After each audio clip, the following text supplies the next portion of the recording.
Assalamualaikum warahmatullahi wabarakatuh. Salam sejahtera untuk Anda semua, mahasiswa-mahasiswa sekalian. Hari ini kita akan kembali membahas salah satu tema dalam mata kuliah antropologi media, yakni menjaga idealisme media. Maka ketika kita mendengar tema itu, satu pertanyaan yang muncul barangkali dalam pikiran kita. Media apa yang dijaga? Ada apa dengan idealismenya? Baik, mahasiswa-mahasiswa sekalian, sebagaimana kita ketahui, ketika suatu peristiwa itu berlalu, maka peristiwa itu akan menjadi kenangan atau ingatan yang dapat menimbulkan traumatis atau kegembiraan. Nah, ketika peristiwa tersebut, biasanya dia akan sanggup bertahan lama ketika dia menjadi kisah yang terus disampaikan terus-menerus, sambung menyambung dari satu generasi ke generasi lain, dan itu akan menjadi tuturan, tradisi lisan. Namun cara demikian akan menjadikan suatu cerita itu berbagai versi dan kemudian berbagai tafsir. Inilah lambat laun cerita tersebut akan menjadi dongeng ataupun cerita-cerita imajinatif lain yang antara kebenaran dan bias interpretasi dari penutur itu akan berbeda. Hal yang berbeda ketika cerita itu kita ikat dalam bentuk tulisan berdasarkan kaidah jurnalistik, maka ia akan menjadi suatu berita yang kokoh pada teks, dan bagaimanapun kalau pembaca ingin menginterpretasikan tentu akan berdasarkan teks itu sendiri. Maka mahasiswa-mahasiswa sekalian, nah ketika suatu berita mengalami jarak dengan peristiwa bersangkutan melalui media massa, biasanya ada satu peristiwa kalau dalam media cetak, maka peristiwa itu akan diberitakan keesokan harinya. Jadi ada waktu kita menunggu, memikirkan, kemudian ada proses memasak cerita itu di dapur media menjadi sebuah berita di keesokan harinya. Akan tetapi pada saat ini jarak itu dipersempit, bahkan sangat sempit sekali. Ini yang menyebabkan antara satu peristiwa dengan berita itu kadang-kadang nyaris bisa dikatakan tidak berjarak. Ada satu media yang kadang-kadang dalam hitungan menit beritanya itu muncul. Bagi Anda penggemar sepak bola, berita itu disiarkan secara live melalui teks pendek. Misalnya, menit pertama wasit membunyikan peluit, tanda kick up dimulai. Menit ketiga terjadi pelanggaran. Menit keempat terjadi gol dan lain sebagainya. Itu berita yang muncul dengan sangat cepat. Bahkan dia mengikuti peristiwa tersebut, membuntuti peristiwa tersebut dari belakang. Nah, media online demikian juga.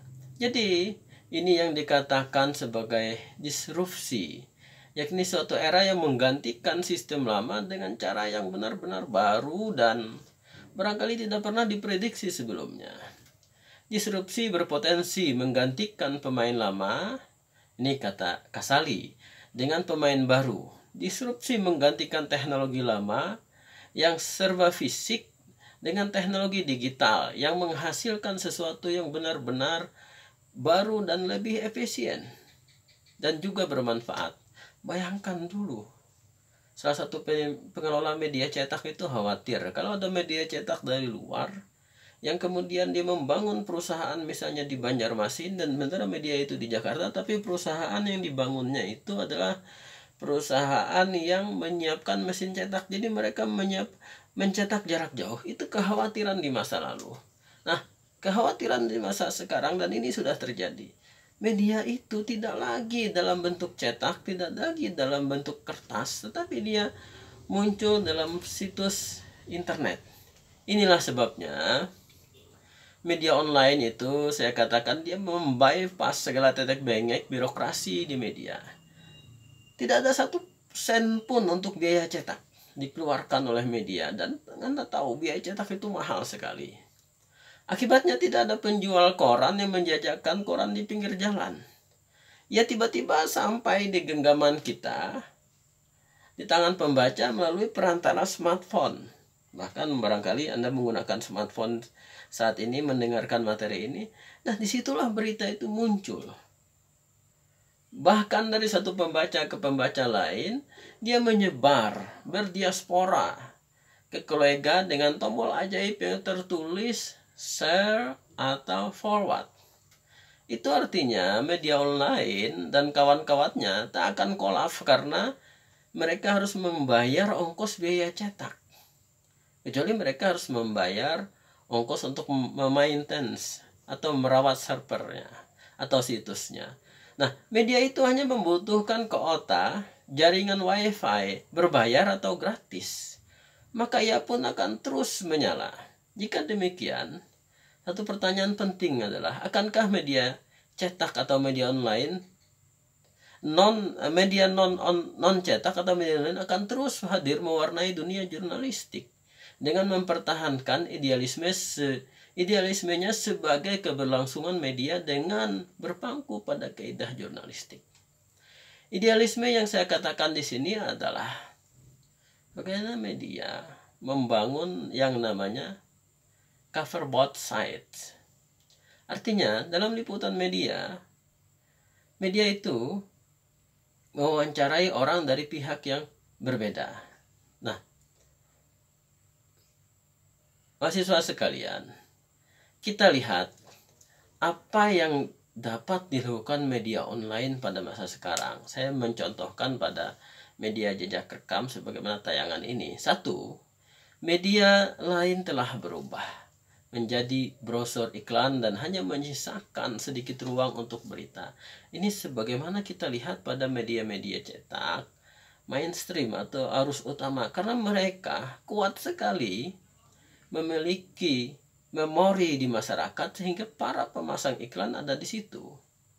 Maka mereka kadang lupa menyeimbangkan antara iklan dan berita.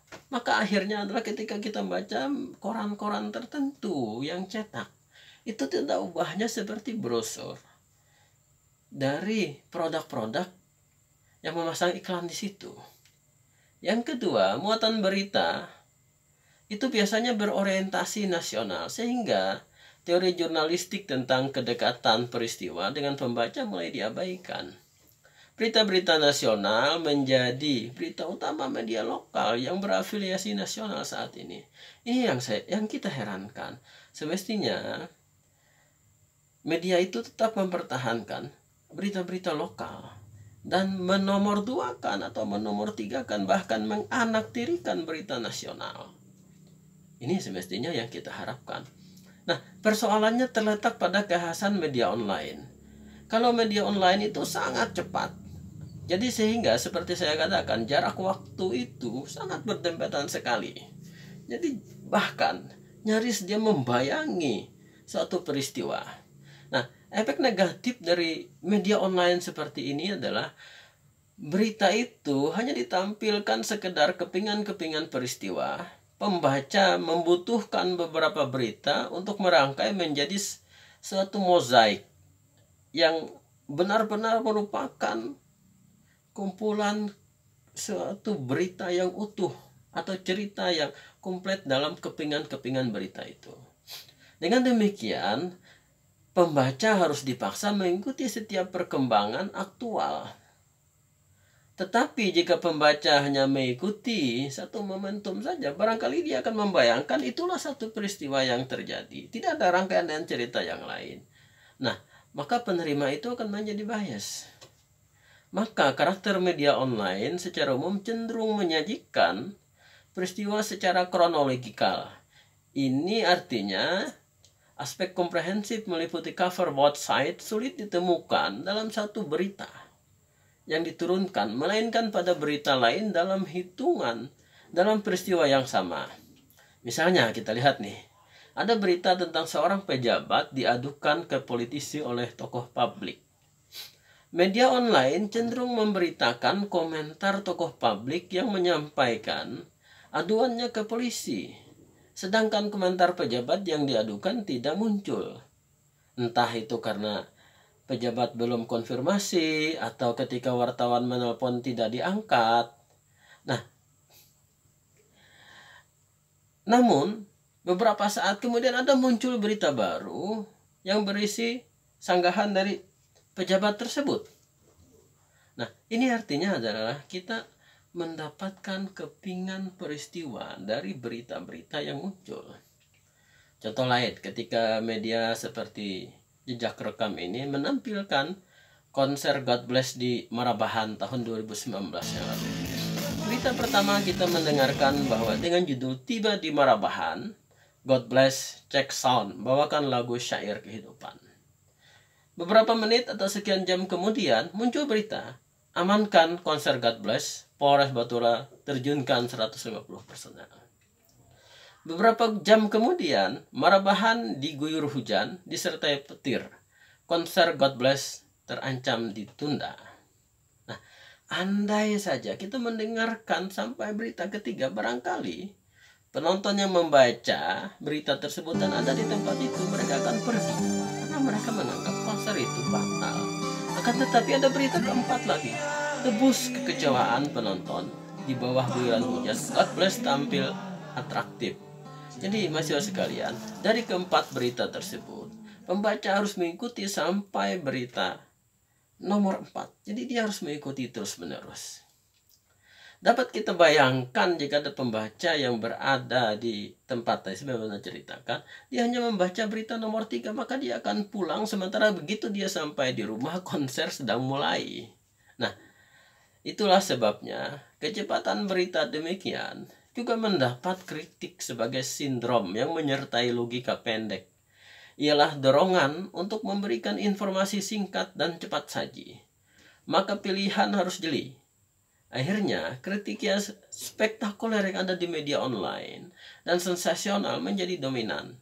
Ini menurut Harriet Moko. Lanjut oleh beliau, dia akibatnya media yang diandalkan memberikan informasi cenderung menyamakan yang layak bernilai berita dan dengan yang sensasional. Nah, kritik terhadap kecepatan media online tersebut dapat diatasi dengan dua cara. Pertama, media online benar-benar menyajikan atau melaporkan peristiwa secara kronologikal. Hal ini sudah dilakukan terutama pada media online yang saya ceritakan tadi ketika mereka menyiarkan secara live tayangan sepak bola. Nah, akan tetapi perbedaannya adalah penonton itu tahu bahwa pertandingan sepak bola itu 2 kali 45 menit plus additional time. Sehingga mereka sadar bahwa ini berita belum tuntas. Kedua, pola media online memang sangat berbeda. Tetapi masih ada prinsip tertentu yang dapat diadopsi dari media konvensional atau media cetak. Misalnya, media konvensional terbit setiap pagi sehingga pembaca menunggu kedatangan koran itu secara terjadwal. Media online seperti Jejak Rekam ini misalnya dapat melakukan hal demikian.